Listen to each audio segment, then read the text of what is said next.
So we traveled to Japan, and it became one of the most peaceful trips we've ever taken.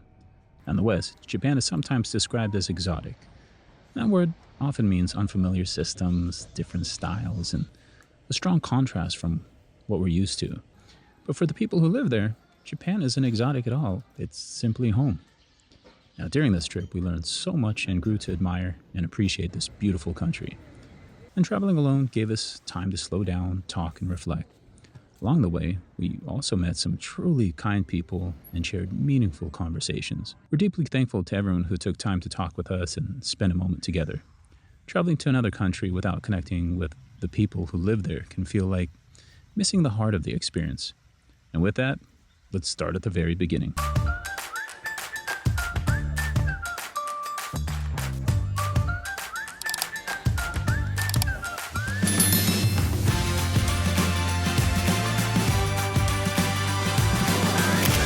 Where are we at, baby? Lex, how you doing? Leave a button? The lean your share for it? Yeah. Yeah. A little bit more if you need. You can move the seat forward. 3 hours later. And with that, we're on our way and up in the air in no time. Now, the flight was about 12 and a half hours, so that gave us plenty of time to watch movies, TV shows, nap, eat, and repeat. You gotta find some way to pass the time. And as always, it was exciting to land and arrive in a new place we would get to explore. Oh my gosh, I can't believe we're here, guys.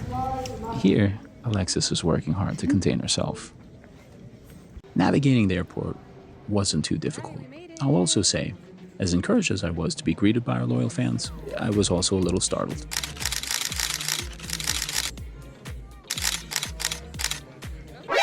NANI?! Compared to our LAX airport in Los Angeles, we wonder if almost every other large international airport is more advanced than ours. Now next we jump into an Uber because we had a reservation on a bullet train to Osaka. And if you're from the US traveling here, you'll be happy to know that you can use Uber as well to get around in these larger cities. You got the tickets? Yes, so we need to find Nozomi 267. Saying 6-7 has been a year now. We are taking a bullet train to Osaka from Tokyo. Navigating the Tokyo train stations can be intimidating. We use Google Maps a lot, which seemed to work pretty well for us. Our Uber driver dropped us off near one train line that I confused as the Shinkansen bullet train line. Now, if we could give you a tip if you're lost, breathe and just move slow. I had to figure out what train line we needed to get on, and from there, locate where at the train station those lines can be found. There are different floors, and if you take time to read signs or even use Google Translate to read those signs or communicate with others, you can get where you need to get to. And I wasn't sure how first come, first served seating worked, and carrying bags and luggage, I did not want to deal with that hassle. So upon checking out the bullet train website, I decided to purchase reserved seats to ensure we could get some seats we were happy with. And just so you know, the bullet train rules are if you have baggage between 62 to 98 inches, you must purchase reserved seating with luggage storage, and they do not permit luggage over 98 inches.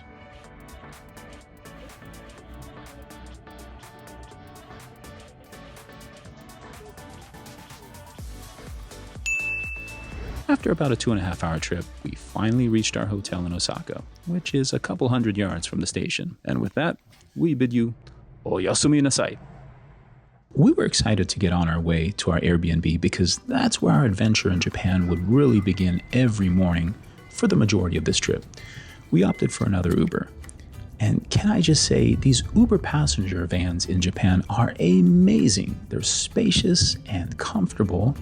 Now, who do we need to talk to make these mandatory for all US Uber drivers? It felt great waking up in our Airbnb the next morning, and Alexis was already on a search for a cafe. All right, I found it. Let's go check it out. The little cafe was so cute, and let me tell you, that cheese toast, which I usually do not eat, was so good. Dang, she did a great job. Anyways, headed back home so I can meet Ed. I'm so excited to get out and explore, but it's so nice to be in a quiet neighborhood to see real life, real people. Riding back home. Are you excited? I am excited. For our day, we decided to just explore the neighborhood. We really lucked out by being based in the Konohana ward of Osaka. Life seemed to move at a much slower pace than we expected for Japan's third largest city, but it was a pleasant surprise. And in walking around, one of the first things that caught our attention was the Hawaiian music. So, I had to investigate. We found the one island spot, yeah. We found the one place in our neighborhood that's gonna have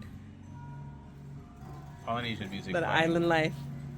Oh, they're even playing the music. How do you feel? Do you feel seen right now? I do. Oh, that's so great. He greeted us with an aloha. He did. Big old aloha. The owner Shuhei was incredibly kind and generous to us, and we found out that the inspiration for Mana and Lei comes from his travels to Hawaii. All right, our new friend is showing us where I can find a tea strainer. He's so kind to walk us here from his store. What? Walking through this neighborhood feels almost unreal, like we slipped into another universe. It's the same world with just a different rhythm.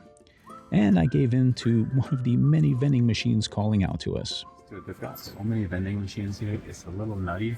I don't understand it. Yeah. Because I'm just not used to seeing that many. Yeah, I guess it's easy grab and go. Maybe it's easy for everybody else to just grab them. We're about to try Okay. a coffee in a can. A can? It's the news and review, coming right at you. It's coffee in a Yeah. can. And it's cold.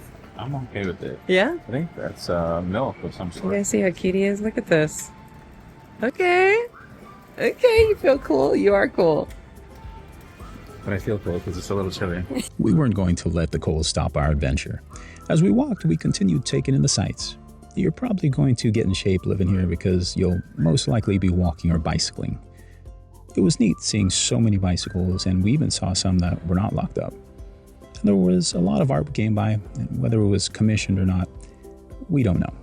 But one thing is for sure, traveling through this part of Osaka, we have never been to another city that was this peaceful and left us feeling this safe. In Japan, check this out, in the middle of some neighborhood over here. Such a cute neighborhood. Now, as we head out to a ramen shop for some lunch, stay tuned for more adventures here in Japan, and be sure to like and subscribe if you like this video. It really helps us out.